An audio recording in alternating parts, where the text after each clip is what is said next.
I, 19, female, grew up really poor, seriously poor.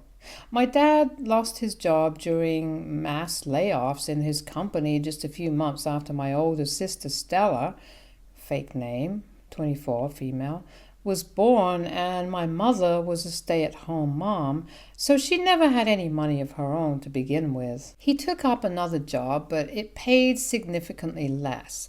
That's where the struggle began, apparently, and then 5 years later, I was born. It was made clear to me from a really young age that I wasn't wanted in the family because I was an accident, and the only reason my mother had decided to keep me was because she believed that terminating the pregnancy would have been the wrong thing to do. So I was born into poverty, and I lived in a house where my parents had one room and my sister and I had to share the pull-out couch at night. To say that my family was toxic would be an understatement. Not just my parents, but also their relatives would treat me like a second-class citizen in my own house, so it never really felt like my own home. I tried hard to get them to notice me and be proud of me, but nothing was ever enough. Stella was the star, and she was the one who had all the hopes and dreams of the family pinned on her. But to put it bluntly, she really didn't work half as hard as I did, so her grades weren't that great either. Despite that, she was the star and I was a nobody simply because my parents just refused to look at me as anything other than a burden. There was another person who was treated the same way by my family, and that was my cousin Sam. He had a good few years with me, almost 8, and yet he was treated just like I was, which made me realize that my family's behavior wouldn't change with time. He was my maternal aunt's son who had lost her husband to a heart attack when he was young and was living off of whatever he'd left her. She hated Sam because he couldn't hold down a job for more than 3 months because he was always too distracted and lost. I can't blame the guy because he was a musical genius, and I actually really liked Sam because despite being so much older than me, he treated me with respect and would talk to me like an adult. Whenever my aunt would come over, we would talk to each other and try to forget the fact that our families hated us. It was nice to spend time with him, and even though Stella didn't get us, she tried to be a part of our little circle as well. So growing up, it was the 3 of us, but eventually Stella started staying out with her friends from school more and we saw less of her. My mistreatment continued and even got worse when Stella was supposed to go to college and my mother realized that she'd have to attend her safety school because her first choice was too expensive. This was somehow my fault, and I got an earful because of that. But when I tried to defend myself, my mother actually slapped me right across the face and nobody said anything about it. I'd been hit before, but they'd just be little raps on the knuckles or a slap on the back of my head if I wasn't paying attention. Never a full-blown slap, so that was shocking for me. But I learned to keep my mouth shut after that. I was 13 at the time, but I still haven't forgotten how that slap stung for hours physically and for days emotionally. Stella graduated with decent grades 3 years later and was about to start her first job but couldn't, since she found out that she was 6 weeks pregnant at the time. Unfortunately for Stella and her baby, the guy who was supposed to be the dad had graduated already and had returned to his country since he was a foreign exchange student. So her baby's father wouldn't be in the picture since she couldn't even find him because he'd blocked her as soon as she told him the news. Now she was going to have to raise her kid all on her own. At that time, I was 16 and was already working part-time jobs to contribute to the family, but when Stella moved back home pregnant, the pressure started building on me and my parents started treating me even worse. By then, Sam had already moved out. He'd graduated from college and was working at a restaurant to make ends meet. I'd keep in touch with him and would tell him all about my problems, and he'd try his very best to console me, but that's all that he could do because he had his own life as well. Finally, the baby came along, and a week after that, my mother actually snatched my niece away from me and told me that I didn't deserve to be around her since I was the reason Stella and her daughter had to be cooped up in the tiny living room. Because I had no shame and continued to live with them despite being told time and again that they didn't want me at all, that was the day that I finally argued back with my mother and told her that I had every right to live in that house because they were the ones who chose to have me. And she told me that similarly, she had every right to say whatever she wanted to me because she brought me into this world and raised me, even though I was an ungrateful brat.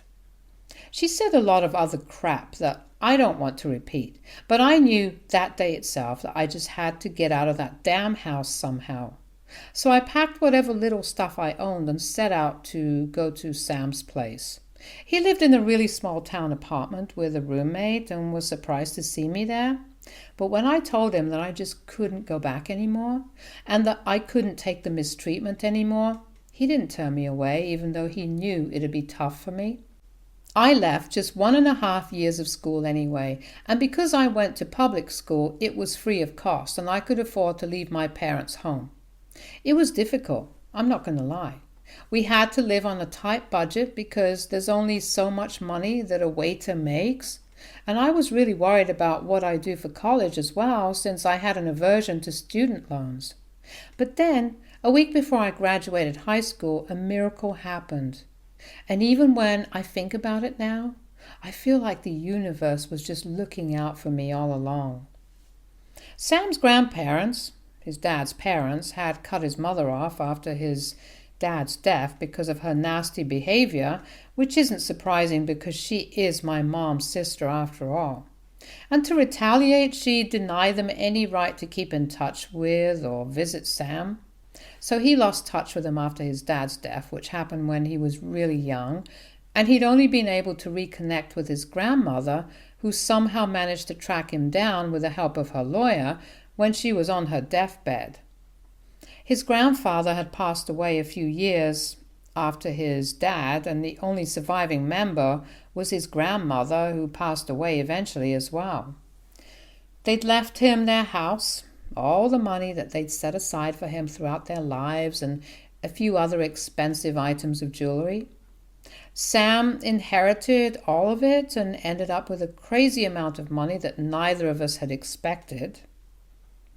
Of course, he was really sad that he hadn't been able to properly reconnect with his grandmother until she was on her deathbed, but there was finally a solution to all our financial troubles now.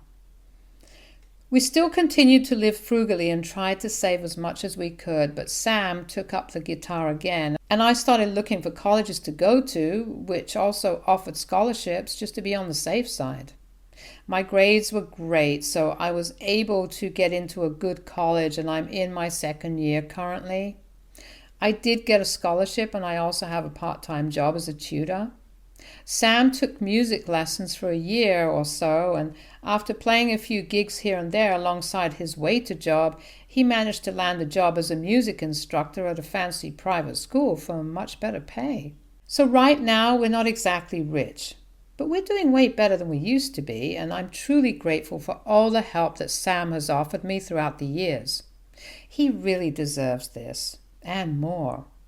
I haven't kept in touch with my parents, but Stella and I never removed or blocked each other anywhere.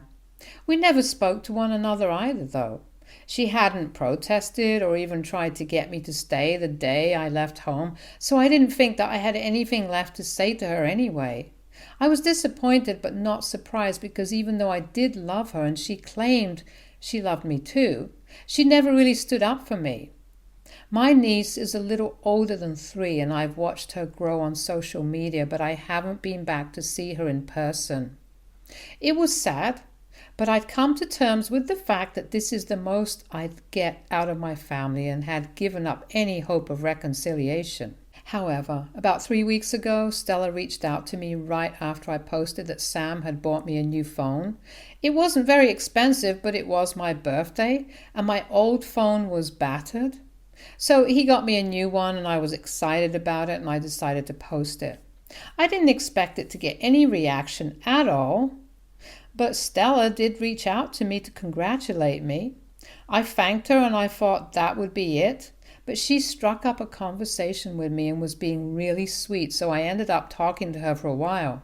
I didn't want to admit it, but I had missed her and my niece, so it felt nice to talk to someone I'd grown up with and was used to. Sam was a great older brother, but our age gap was significant and he was also just really busy. I loved him, but I also missed my sister and did want to see her one more time. So when Stella asked if I'd be willing to catch up over coffee the next weekend, I agreed without thinking twice, and we met for coffee a couple of days later. She'd brought her daughter along, and I was thrilled to see her, as was my niece. We got to talking and had a nice time, but when it was time to go home, Stella teared up. That was a little concerning, and when I asked her about it, she told me that our mother was really sick and she'd been asking about me quite often. Even Dad missed me and asked about me several times a week. She told me that everyone at home wanted me back, but I wasn't convinced. I hadn't forgotten the way I'd been treated when I used to live with them and refused to be talked into going back. Unfortunately, right then, Stella played her trump card. My niece told me that she'd be glad if I came back and had dinner with the family just for one day.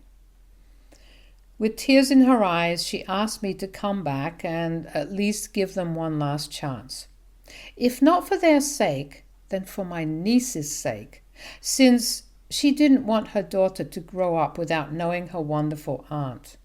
She also mentioned that her daughter was having difficulty reading and feared that she was dyslexic, so she needed my help to tutor her since I'd always been a bright student, and she knew I'd tutor kids even in college.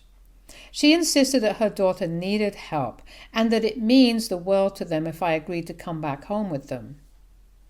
After a while, I couldn't just say no anymore, because Stella was trying really hard to get me to give them a chance, so I agreed to go home with her for dinner. She told me that they'd moved out of their old house and into a newer one, but didn't mention how she'd managed to buy an apartment so soon. She didn't tell me anything about her job either, which was weird, but I was too anxious about going back home for the first time to think about any of that. Stella didn't inform anyone at home, but when I arrived, my parents were acting like they'd been expecting me, which should have tipped me off. My mother had even brought out the nice crockery for me and was being very sweet to me, which felt really weird. After some small talk, she finally asked me about my phone and what I'd been doing all these years.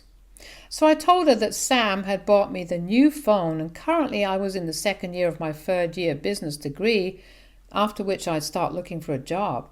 I told them that I was living with Sam now, but didn't elaborate, and they didn't seem to care either, because the very next thing that my mother brought up was that they'd had to sell the old house we used to live in because times were getting hard, and were currently living in this apartment on rent.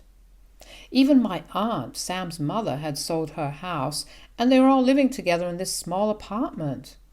I didn't say much to that, but she started telling me that now that my dad was close to retirement and they were burning through their savings fast, I could sense that she was building up to something and was about to take my leave when she finally stopped beating about the bush and told me that now, since Sam and I were making a decent living, we should consider contributing to their household to repay them for whatever they'd done for us. I didn't know what to say, and slowly I realized that this was just a way to get me to come back home for money. None of the things that Stella had said about my family missing me and wanting me back were true at all, and I'd been tricked. So I told them that I wouldn't be able to help and got up to leave, but my mother told me that I needed to stay for dinner. I insisted that I wasn't hungry and just wanted to get back home, but my mother lost her cool and told me that I needed to stay and pay them so they'd be able to make rent on time this month. She was really rude, and any trace of the extra sweet woman who greeted me at the door when I arrived was gone. I was really disappointed and decided to confront my sister and ask her if this was what she meant when she said that our parents really miss me. But Stella refused to even look me in the eye. Instead, my mother replied to that and told me that they really couldn't care less about me, but I had to pay them back for whatever they'd done for me throughout my childhood, and that she'd been the one who had told Stella to go meet me and get me to come back home so we could talk. She accused me of being selfish and told me that if Sam and I could afford to live on our own and buy fancy gadgets, my phone isn't even expensive, it's a mid-range phone with very basic features, then we had enough money to spare to help our families too. She told me that we owe this to them, and my aunt and dad told me that we had to arrange it by the end of this week. I was shocked by the sheer audacity of their demands and just snapped at them. I told my mother that I actually wished she and her entire family would get kicked to the street. Apart from my niece, of course, because the only thing she did wrong was that she was born to someone like Stella. My mom got mad and started cursing at me and even tried to slap me again, but I grabbed her arm midair and pushed her back with as much force as I could. She fell back onto the couch, and taking advantage of everyone's shock, I decided to make a run for it in the aftermath. I ran to the next bus stop and took the first bus I could get on. Thankfully, nobody followed me and I was able to get home safely. Sam hasn't been in touch with his mom ever since he left home, and I haven't told him about any of this because I'm scared he might be disappointed in my weakness and stupidity, and even worse, Stella sent me a message about how awful I'd been to our family and accused me of physically attacking them. It was literally self-defense, but I should have known that they'd find a way to use it against me somehow. My mother probably even tried to hit me so that she'd somehow get a reaction out of me and instigate me, essentially. Now I don't really care about any of them, but Stella told me that they really need the money as soon as possible because they'll be kicked out otherwise, and she doesn't want that life for her daughter. She's working as a babysitter, so that barely covers the bills, and everyone else has already pulled their money to be able to pay the bills and cover their expenses for the past couple of years, but they just couldn't do it on their own. I don't want to help them out at all, but I also don't want my niece to suffer. It's been a week and I still haven't done anything about any of this. I haven't told Sam and I haven't been able to decide whether to help my family or not.